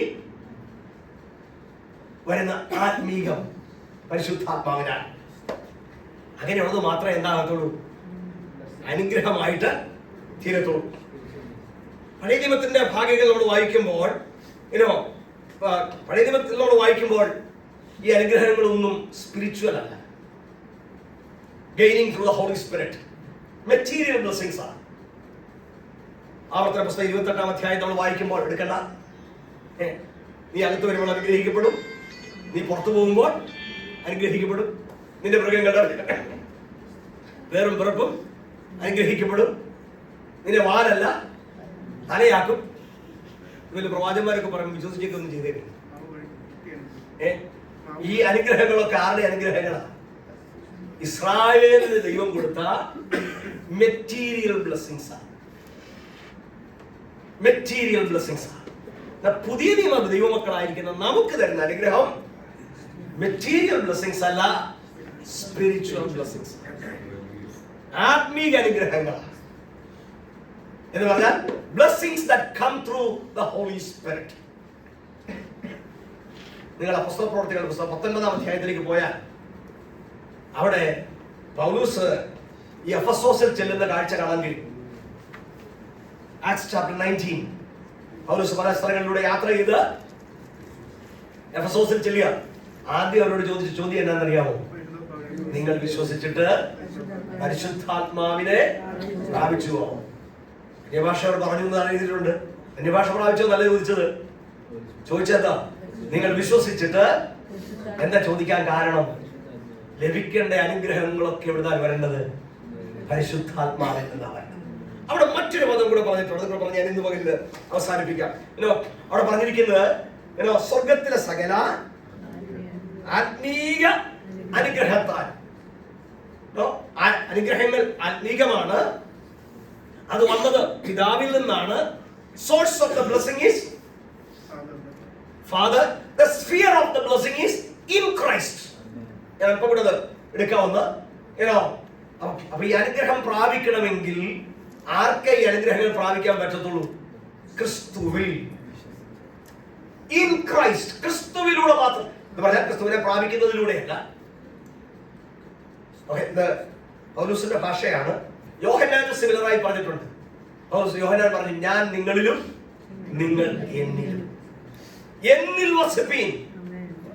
യോഹന്നാൻ സുവിശേഷം 14-ാം അധ്യായം 15-ാം അധ്യായം ഒക്കെ നമ്മൾ വായിക്കുമ്പോൾ abide in me, I will abide in you. നിങ്ങൾ എന്നിൽ വസിപ്പീൻ, ഞാൻ നിങ്ങളിലും വസിക്കും. എന്നിൽ വസിച്ചിട്ടല്ലാതെ നിങ്ങൾക്ക് ഫലം കായ്പാൻ കഴിയില്ല. മുന്തിരിവള്ളിക്ക് ആ ചെടിയിൽ വസിച്ചിട്ടല്ലാതെ ഫലം കായ്പാൻ കഴിയാത്തതുപോലെ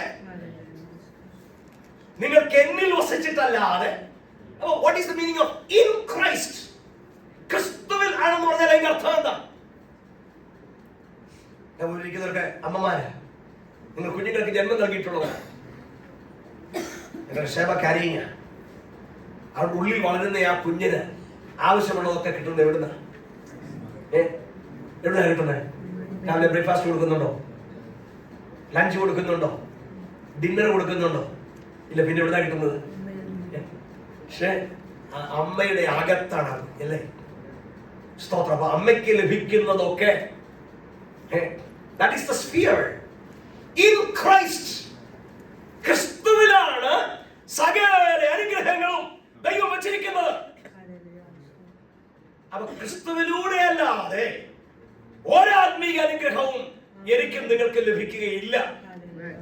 മറ്റൊരു രീതിയിൽ പറഞ്ഞാൽ ക്രിസ്തുവിലൂടെ അല്ലാതെ ലഭിക്കുന്നതൊന്നും അനുഗ്രഹമായിരിക്കുകയില്ല. അതാ മനസ്സിലാക്കേണ്ടത്. In Christ. മറ്റൊരു കാര്യം കൂടെ പൗലോസ് പറഞ്ഞിട്ടുണ്ട്. എവിടുന്നാ ഇത് വരുന്നത്? വാട്ട് ഈസ് ദ സോഴ്സ് പറഞ്ഞു, വാട്ട് ഈസ് ദ സ്ഫിയർ പറഞ്ഞു. സ്ഫിയറിന്റെ ആ മണ്ഡലത്തിന്റെ ഒരു ഭാഗം കൂടെ പറഞ്ഞിട്ടുണ്ട്. സ്വർഗത്തിലെ, ഇൻ ദ ഹെവൻലീസ്. ഇംഗ്ലീഷ് ഒന്ന് വായിച്ച വാക്യം. In the heavenly places. In the heavenly places. In the heavenly places in Christ. സ്വർഗീയമായ സ്ഥലത്ത്. നമുക്ക് ഒരല്പം കൺഫ്യൂഷൻ ഉണ്ടാക്കുന്ന ഒരു വാക്കാണ് ഈ സ്വർഗം. എവിടെയാ? നമ്മൾ പാടൊക്കെ പാടാറുണ്ട്. 1000 വാനഗോളങ്ങളെ താണ്ടി പോയിടുന്ന മാർഗം ഊഹിക്കാവതോ, അല്ലെ? അറിയത്തില്ലേ? അപ്പൊ ഈ സ്വർഗം എവിടെയാ?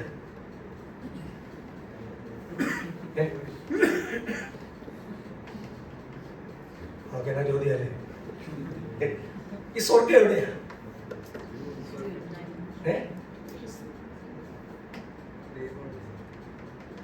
സ്വർഗം ഭൂമിയിലാണ്.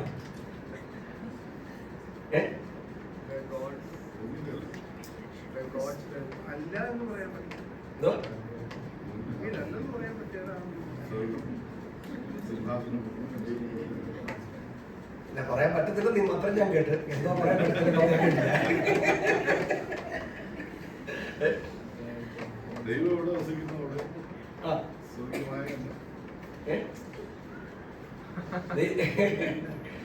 ദൈവം എവിടെയായിരിക്കുന്നു അവിടെ സ്വർഗമുണ്ട്. കറക്റ്റാ. എന്റെ ചോദ്യം അതെവിടെയാണ്?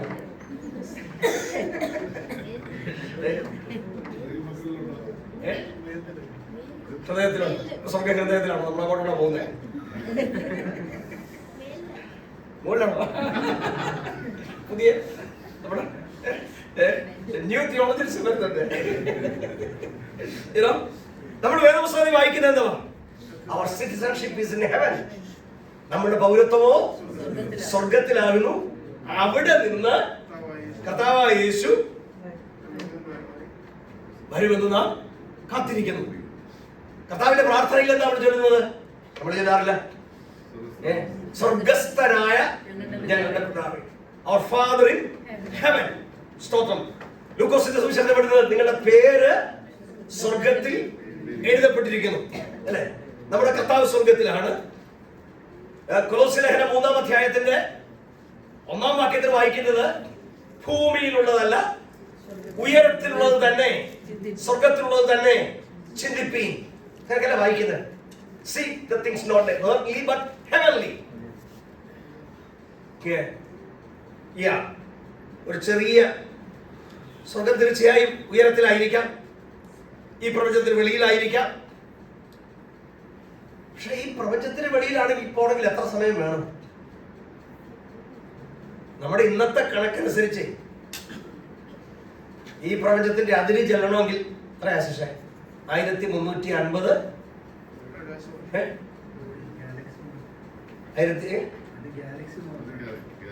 ഗാലക്സിയുടെ അടുത്ത് ചെല്ലണമെങ്കിൽ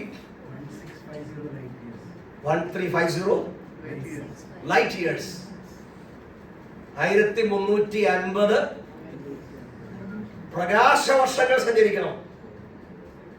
ഇവന്റ് ഹൊറൈസൺ എന്നൊക്കെ അറിയപ്പെടുന്നത് എന്ന് പറഞ്ഞാൽ പ്രകാശത്തിന്റെ വേഗതയിൽ ഒരു സെക്കൻഡിൽ 3 ലക്ഷം കിലോമീറ്റർ വേഗതയിൽ 1350 വർഷം സഞ്ചരിച്ചെങ്കിൽ നമ്മുടെ ഗാലക്സിയുടെ അറ്റത്ത് ചെല്ലാൻ പറ്റും.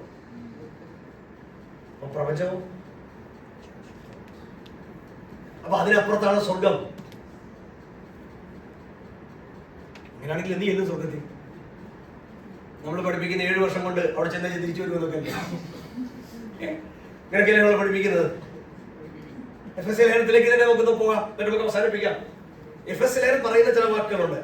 ഒന്നാമത് പറഞ്ഞിരിക്കുന്ന 1:3 സ്വർഗത്തിലെ സകല ആത്മീയനെ. അതിന്റെ 20-ാം വാക്യം ഒന്ന് വായിച്ചു. 20-ാം വാക്യം, അങ്ങനെ ക്രിസ്തുവിലും വ്യാപരിച്ചവനെ മരിച്ചവരിൽ ഉയർപ്പിക്കുകയും സ്വർഗത്തിൽ തന്റെ വലത്തു ഭാഗത്ത് എല്ലാ വാഴ്ചയ്ക്കും അധികാരത്തിനും ശക്തിക്കും കർത്തൃത്വത്തിനും ഈ ലോകത്തിൽ മാത്രമല്ല വരുവാനുള്ളതിനും വിളിക്കപ്പെടുന്ന സകല നാമത്തിനും അത്യന്തം മീതെ ഇരുത്തുകയും ചെയ്തു. ഞാൻ വിശദീകരിക്കാം.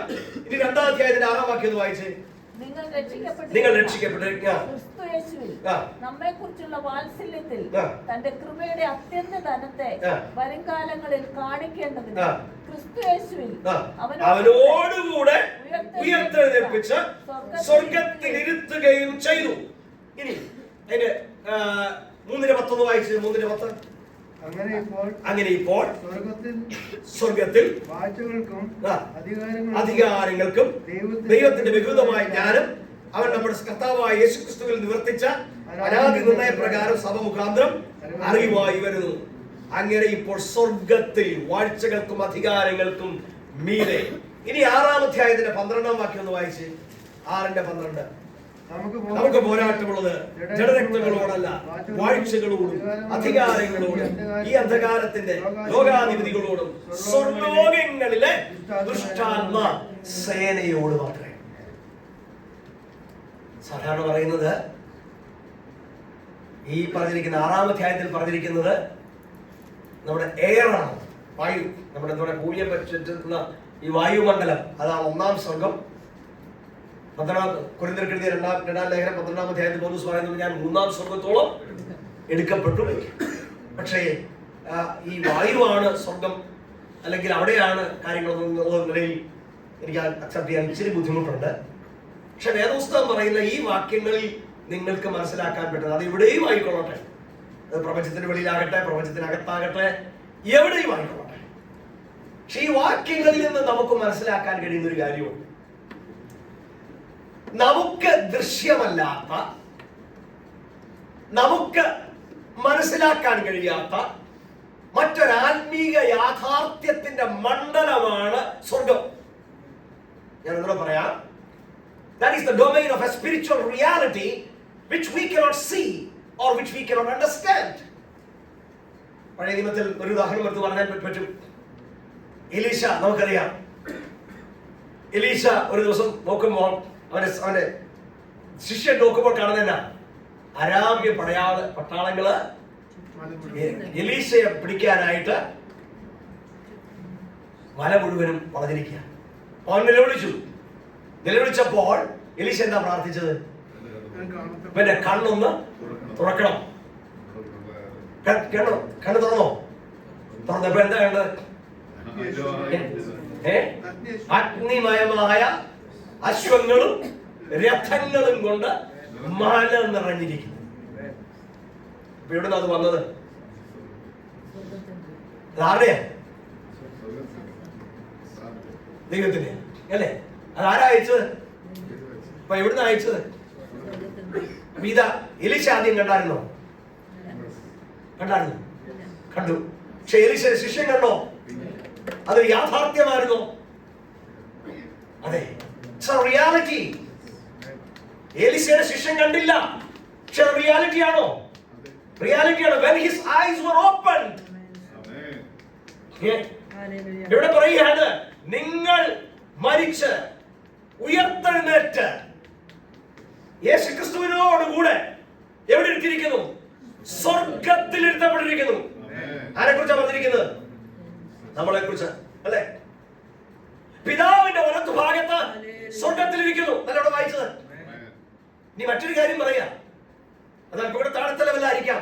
സ്വർലോകങ്ങളിലെ ദുഷ്ടാത്മ സേന അല്ലെ? സ്തോത്രം. അത് സ്വർഗത്തിന്റെ മറ്റൊരു മണ്ഡലമായിരിക്കാം. എന്ന് പറഞ്ഞാൽ നമുക്കെതിരായി നിൽക്കുന്ന, നമുക്ക് പോരാട്ടമുള്ളത് ജഡരക്തങ്ങളോടല്ല, വാഴ്ചകളോടും അധികാരങ്ങളോടും പിന്നെ ഈ ലോകത്തിന്റെ അധിപതികളോടും സ്വർലോകത്തിലെ ദുഷ്ടാത്മ. അപ്പൊ അത് ഹെവൻലിയ. സ്തോത്രം. പക്ഷെ കർത്താവിനെ ഇരുത്തിയത് എവിടെയാണ്? ഒന്നാമത്തെ അധ്യായത്തിന്റെ 20-ാം വാക്യത്തിൽ വായിച്ചത്, ക്രിസ്തുവിൽ വ്യാപരിച്ച് അവനെ മരിച്ചവരുടെ ഇടയിൽ നിന്ന് ഉയർപ്പിക്കുകയും സ്വർഗത്തിൽ തന്റെ വലത്തുഭാഗത്ത് എല്ലാ വാഴ്ചയ്ക്കും അധികാരത്തിനും ശക്തിക്കും കർത്തൃത്വത്തിനും ഈ ലോകത്തിൽ മാത്രമല്ല വരുവാനുള്ളതിനും വിളിക്കപ്പെടുന്ന സകല നാമത്തിനും അത്യന്തം മീതായിരുത്തുകയും. അപ്പൊ ചുരുക്കി പറഞ്ഞാൽ സ്വർഗം എന്ന് പറയുന്നത് എന്താണ്? കർത്താവ് ഉപവിഷ്ടനായിരിക്കുന്ന സ്ഥലമാണ്, കർത്താവ് ഇരിക്കുന്ന സ്ഥലമാണ് അല്ലെ? 2, അത് നമ്മെ ഇരുത്തിയിരിക്കുന്ന സ്ഥലമാണ്. 3, നമുക്കത് കാണാൻ പറ്റാത്ത സ്ഥലമാണ്. 4, അത് എല്ലാ വാഴ്ചകൾക്കും എല്ലാ അധികാരങ്ങൾക്കും ശക്തിക്കും കർത്തൃത്വത്തിനും മീതെയാണ്. പറഞ്ഞു മനസ്സിലായോ? It's above all dominions, all principalities and all powers. അപ്പൊ പ്രകൃതിയുടെ വെളിയിലോ പ്രപഞ്ചത്തിന്റെ വെളിയിലോ ഗാലക്സിക്ക് വെളിയിലോ അല്ല. സ്തോത്രം. നമുക്കെതിരായി പോരാടുന്ന സകല അന്ധകാര ശക്തികളുടെയും സ്തോത്രം മീതെ. സ്തോത്രം. മനസ്സിലായില്ലേ? അതിന് മീതെ, അത്യന്തം മീതെ, അതാണ് സ്വർഗം.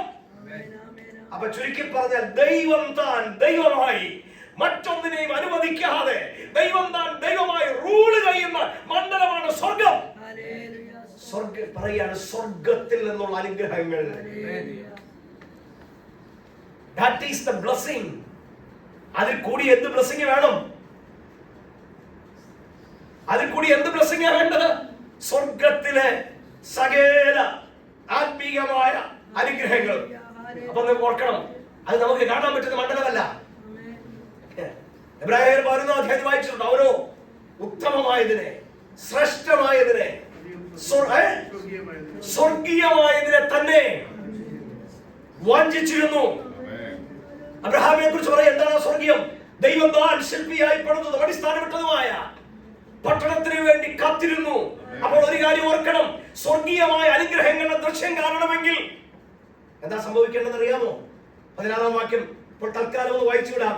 15 മുതൽ വായിച്ച്, അത് നിമിത്തം ഞാൻ നിങ്ങൾ കർത്താവായ യേശുവിനുള്ള വിശ്വാസത്തെയും സകല വിശുദ്ധന്മാരോടുമുള്ള സ്നേഹത്തെയും കുറിച്ച് കേട്ടിട്ട് നിങ്ങൾക്ക് വേണ്ടി ഇടപെടാതെ സ്തോത്രം ചെയ്തതിന്റെ പ്രാർത്ഥന നിങ്ങളെ ഓർത്തുകൊണ്ട് നമ്മുടെ കർത്താവായ യേശുവിന്റെ ദൈവവും മഹത്വമുള്ള പിതാവുമായവൻ നിങ്ങൾക്ക് തന്നെ കുറിച്ചുള്ള പരിജ്ഞാനത്തിൽ ജ്ഞാനത്തിന്റെയും വെളിപ്പാടിന്റെയും ആത്മാവിനെ തരേണ്ടതിലും അടുത്തത് നിങ്ങളുടെ ഹൃദയത്തിന്റെ ദൃഷ്ടി പ്രകാശിപ്പിച്ചിട്ട് അവന്റെ വിളിയാരുടെ ആശയുന്നതെന്നും വിശുദ്ധന്മാരിൽ അവന്റെ അവകാശത്തിന്റെ മഹിമാധനവിന്നതെന്നും പിന്നെ അവന്റെ ബലത്തിൽ വല്ലഭത്വത്തിന്റെ വ്യാപാരത്തിൽ വിശ്വസിച്ച് നമുക്ക് വേണ്ടി വ്യാപരിക്കുന്ന അവന്റെ ശക്തിയുടെ അളവറ്റ വലിപ്പമിന്നതെന്നും നിങ്ങൾ അറിയേണ്ടതിന് പ്രാർത്ഥിക്കുന്നു.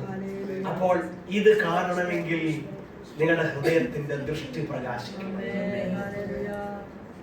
എലീശയോടുകൂടെ നടന്നതുകൊണ്ടായില്ല, നിങ്ങളുടെ ഹൃദയത്തിന്റെ ദൃഷ്ടി പ്രകാശിക്കണം. അപ്പോൾ ഈ ലേഖനം പഠിക്കുമ്പോൾ ദൈവമക്കളെ നമുക്കുണ്ടാകേണ്ട ഒരു കാര്യം എന്താണെന്ന് അറിയാമോ?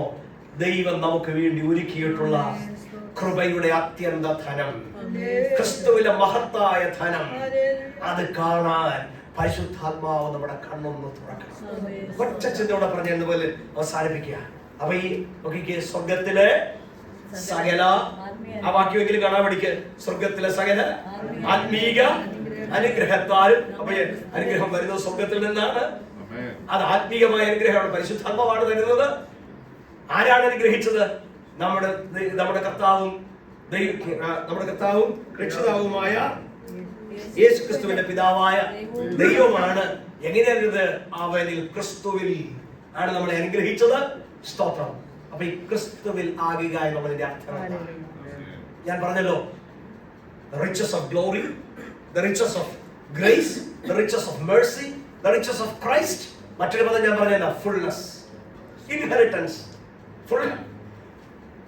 fullness of God, fullness of Christ, fullness of the Holy Spirit. മറ്റൊരു ഫുൾനെസ് കൂടെ അവിടെ പറഞ്ഞിട്ടുണ്ട്. ആർക്കാണ് ഈ ഫുൾനെസ് മുഴുവൻ കൊടുത്തത്? 1-ാം അധ്യായത്തിൽ ലാസ്റ്റ് വാക്യങ്ങൾ എഴുതി ഇവിടെ വായിച്ചു നിർത്താം. ആർക്കാണ് ഈ ഫുൾനെസ് കൊടുത്തത്? വായിച്ചു 21 നമ്മൾ വായിച്ചു നിർത്തിയ സ്വർഗത്തിൽ തന്റെ വലത് ഭാഗത്ത് എല്ലാ വാഴ്ചയ്ക്കും അധികാരത്തിനും ശക്തിക്കും കർത്തൃത്വത്തിനും ഈ ലോകത്തിൽ മാത്രമല്ല വരുവാനുള്ളതിനും വിളിക്കപ്പെടുന്ന സകല നാമത്തിനും അത്യന്തം മീതെ ഇരുത്തുകയും പിന്നെ സർവവും അവന്റെ കാൽ കീഴാക്കി വെച്ച് അവനെ സർവത്തിനും മീതെ തലയാക്കി എല്ലാറ്റിലും എല്ലാം നിറയ്ക്കുന്ന അവന്റെ നിറവായിരിക്കുന്ന ശരീരമായ സഭയ്ക്ക് കൊടുത്തിരിക്കുന്നു. That is the message of Ephesians. That means what is the importance of the church. Amen. If you want the fullness of God, if you want the fullness of Christ, if you want the fullness of the Holy Spirit, ആത്മാവിന്റെ നിറവ് വേണമെങ്കിൽ, ക്രിസ്തുവിന്റെ നിറവ് വേണമെങ്കിൽ, ദൈവത്തിന്റെ നിറവ് വേണമെങ്കിൽ, ആ നിറവ് ആരിലാ ദൈവം കൊടുത്തത്? അവന്റെ ശരീരമായ സഭ. എഫെസ്യ ലേഖനം നമ്മെ പഠിപ്പിക്കുന്നത് how does the church function? ദൈവസഭ എങ്ങനെയാണ്, എന്താണ് ദൈവത്തിന്റെ സഭ, ദൈവസഭ എങ്ങനെയാണ് ഫംഗ്ഷൻ ചെയ്യുന്നത്, സഭയിൽ നമ്മൾ എങ്ങനെയാണ് ഫംഗ്ഷൻ ചെയ്യുന്നത്? ഒരു കാര്യം ഇവിടെ പറഞ്ഞു നിർത്താം. വേദപുസ്തകത്തിൽ മറ്റൊരിടത്തും, പ്രത്യേകിച്ച് പഴയ നിയമത്തിൽ ഒരിടത്തും കാണാത്തൊരു ചിന്തയാണ് church is the body of Christ. സഭ എന്താണ്?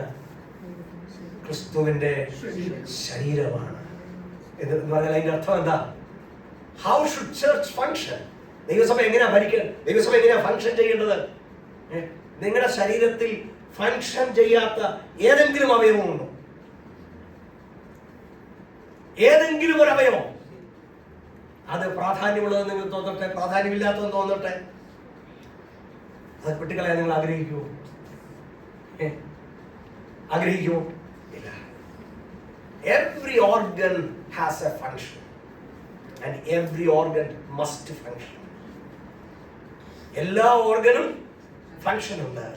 ഓരോ ഓർഗനും ഫങ്ഷൻ ചെയ്തിരിക്കണം. അങ്ങനെയെങ്കിൽ ദൈവസഭ എങ്ങനെയെന്ന് ചോദിച്ചാൽ ഞാനും നിങ്ങളും അതിന്റെ അംഗങ്ങളാണ്, മെമ്പേഴ്സ് അല്ല. നമ്മുടെ ആ ഭാഷയിൽ നമ്മൾ അതിന്റെ ഓരോ ഓർഗനുകളാണ്, അവയവങ്ങളാണ്. ആ ഓരോ ഓർഗനുകളും സ്തോത്രം വർക്ക് ചെയ്യുമ്പോഴാണ് അത് ഫുള്ളായി തീരുന്നത്. അതിൽ വസിക്കുന്ന ഫുൾനെസ് എന്തിനെയാ? അതിൽ വസിക്കുന്ന നിറവെന്തിന്റെയാ? എല്ലാറ്റിനെയും നിറയ്ക്കുന്നവന്റെ നിറവായിരിക്കുന്ന സ്തോത്രം, ക്രിസ്തുവിന്റെ നിറവിനാൽ നിറഞ്ഞു വരുന്ന ദൈവസഭ. അപ്പൊ എന്തിനു വേണ്ടിയാണ് ദൈവമക്കളെ എന്നെയും നിങ്ങളെയും സഭയോട് കർത്താവ് ബന്ധിപ്പിച്ചത്? ക്രിസ്തുവിന്റെ സ്റ്റേച്ചറിനൊത്ത് വളരാൻ വേണ്ടിയാണ്, ക്രിസ്തുവിനോളം വളരാൻ വേണ്ടി, തലയോളം വളരാൻ വേണ്ടിയാണ്. ഞായറാഴ്ച ഒത്തിരി പാട്ടുപാടിയിട്ട് പോകാനല്ല, ഇടയ്ക്കത്തെ ഒരു മീറ്റിങ്ങിന് വന്നിട്ട് പോകാനല്ല. ഓരോ ദിവസങ്ങളിലും ഈ ദിവസങ്ങളിൽ ഞാൻ നിങ്ങളും ചോദിക്കേണ്ട ഒരു ചോദ്യമുണ്ട്. Am I growing in my Christian life? എന്റെ ആത്മീയ ജീവിതത്തിൽ ഞാൻ വളരുന്നുണ്ടോ? എന്റെ ക്രിസ്തീയ ജീവിതത്തിൽ ഞാൻ വളരുന്നുണ്ടോ? എന്റെ ക്രിസ്തീയ ജീവിതത്തിൽ എനിക്ക് വരൾച്ചയാണോ വളർച്ചയാണോ? ക്രിസ്തുവിൽ വളരുവാൻ ദൈവം നമുക്ക് കൃപ തരട്ടെ എന്ന് പറഞ്ഞുകൊണ്ട് ഞാൻ വാക്കുകൾ നിർത്തുന്നു. ദൈവം അനുഗ്രഹിക്കട്ടെ. ഇത്രയും പറയാം ഉള്ള ആരോഗ്യം കിട്ടുമെന്ന് ഞാൻ നല്ല കയറിയതെങ്കിലും ദൈവം ബലപ്പെടുത്തി. സ്തോത്രം. പ്രാർത്ഥനയ്ക്ക് നന്ദി. സ്തോത്രം. സ്വർഗത്തിലെ സകല ആത്മീയ അനുഗ്രഹങ്ങളാലും ക്രിസ്തു യേശു നമ്മെ അനുഗ്രഹിച്ചിരിക്കുന്ന സ്തോത്രം ദൈവവും പിതാവുമായവൻ വാഴ്ത്തപ്പെട്ടു. Blessed be God the Father,